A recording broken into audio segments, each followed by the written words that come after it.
Hello everyone, this is Zook, and today I'm going to be drawing Cairne Bloodhoof.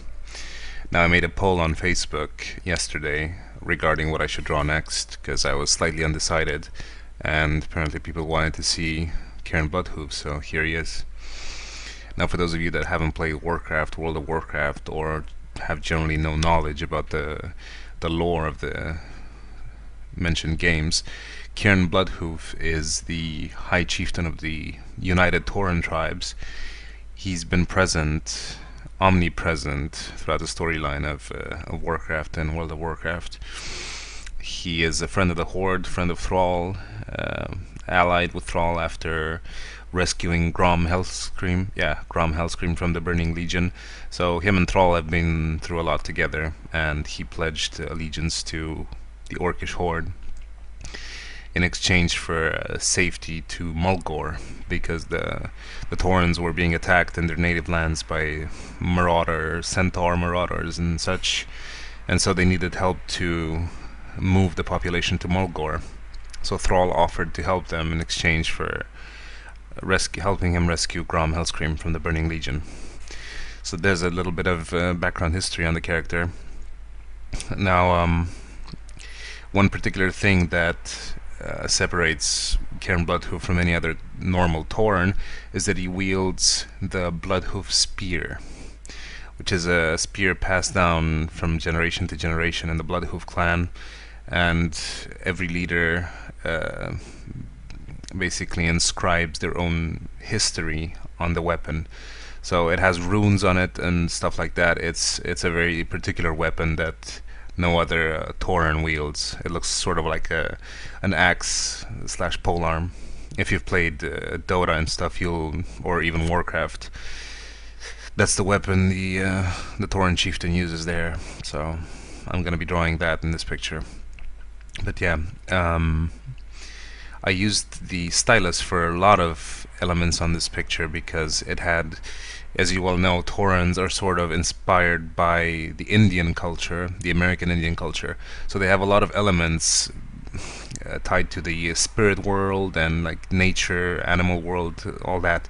Like a lot of feathers and a lot of little animal parts and objects from nature to depict their relationship with nature, because they're very close to it, you know, the Earth Mother and all that stuff. So for drawing feathers and like hair and all that, the stylus proved to be quite a useful tool, because Taurens are very hairy naturally. So and they all have like braided hair and hair all over and stuff hanging off them. So for tiny details like that, the stylus was great. So I'm happy I discovered it, because this drawing would have been much more challenging if I didn't have access to that tool. So for the guys wishing to actually pursue drawing, you should really, it's really not a snobbish thing like a gadget or toy. It's actually extremely useful. So you should go for it. I have a video on how to make it in case you missed it. They're all on my channel. So right now I'm just drawing light outlines of the armor that I want to put on him. It's not really armor, it's more like leather garment sort of, because there are a lot of renditions of Cairne Bloodhoof out there on the internet. So some are without the totems in his back, some are with, some are even without him carrying the Bloodhoof spear. But to be faithful to its history, Tauren chieftain is supposed to have the spear, because the spear was destroyed when Cairne was killed in the battle with Garrosh Hellscream. So there's no reason he shouldn't be carrying it. Just trying to detail his muscles there, get a feel for them, drawing a few veins there very lightly. I didn't go into a lot of shading with the muscles because the character is in a sort of a dynamic position, like almost ready to strike. So I didn't want to. Plus, it has a lot of things and decorations on them, so I didn't want to overdo it with the dark shades of gray. I tried to keep it as light as possible wherever I could. Right now I'm drawing the armbands with the Horde symbol on them, and I was in a bit of a dilemma because I wasn't sure if Taurens had 3 fingers, or well, 2 fingers and a thumb, or 3 fingers and a thumb. But I looked at a lot of pictures before I drew this, so they actually have 2 fingers and 1 thumb. sort of like the Mutant Ninja Turtles. So it's all good. Just drawing the hands there, they came out pretty okay. Trying to not shade him too much, drawing the muscles under his head. See, the problem with pencil is that because you don't have access to color, you got to be really careful with how hard you press, because when a lot of things are overlapping, for example his head and the braided hair and the things hanging off his horns and the horns themselves, they're not on white. You know, you can see them just fine when they're on white, but they're all overlapping his body, and his body is also textured, and he has also the leather garments going underneath him. So color is actually a real luxury when it comes to drawing pictures, because you can separate them and make them way more visible through color, but with pencil you just gotta be careful which shade you go with. You gotta pick your shades carefully so it doesn't look very cluttered.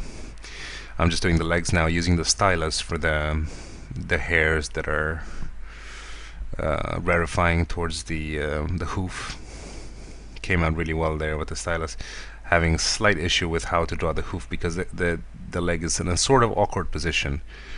It's not on a flat surface, you know. I drew it as if he was on a small dirt mound, you know, and his right leg is further behind, obviously, because the character is not facing forward. He's sort of sideways. So his right leg is also elevated on a different surface. But I got the positioning okay eventually, with a bit of practice and racing there over and over again over the hooves. Sometimes I just find these small things that bother me and don't quite look right, and then I just have to race over and over until I get it right. I'm just working on his right hand there. The right hand is supposed to be slightly bent, you know, as if, yeah, it's bent at the elbow. And right there I had some Chinaman semen on my ruler because it left a yellow stain there, but I managed to get it out. I so panicked. You might have missed that. It was like a split second because it's fast forwarded so much, but I grabbed the ruler to draw the Bloodhoof spear and it left a yellow stain on my paper, but I don't know what the hell it was. It's an old ruler. I might have spilled something on it. I managed to get it out. Thank God. I was like 4 hours into this when that happened, so if I had to take it from the top just because of that one thing, I would have went insane. I'm doing my own version of the Bloodhoof spear here, keeping in mind some of the details that I've seen. There aren't a lot of pictures of Cairne on the internet, so I don't really know like what exactly he's supposed to look like.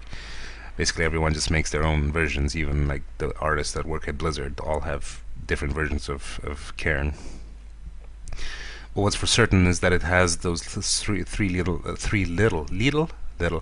blades sorry, blades on the top, and the two smaller blades on the opposite side, with the giant huge axe blades. Are doing my own runes there, improvising a little on the spear. Didn't want to make it identical to the concept art I've seen, and I'm just adding like a little decoration or two on the spear shaft. I drew a dream catcher there. And I'm just working on the second bracelet, not detailing it as much, making a little belt loop there. Not loop, but god damn it, I can't talk today. Belt buckle on the underside of the forearm. Now I decided to draw him with totems because that's how I remember him. He had like these two totems on his back, which are attached to the leather strap that goes across his chest. And I've drawn wood before in my previous video, so I don't need to really talk about it. Very simple, very quick, not detailing them too much. And that's about it, in its finished form. So I hope you enjoy it, and please visit my channel, subscribe, find answers to your questions, because I get a lot of similar questions after each video. And I'll see you next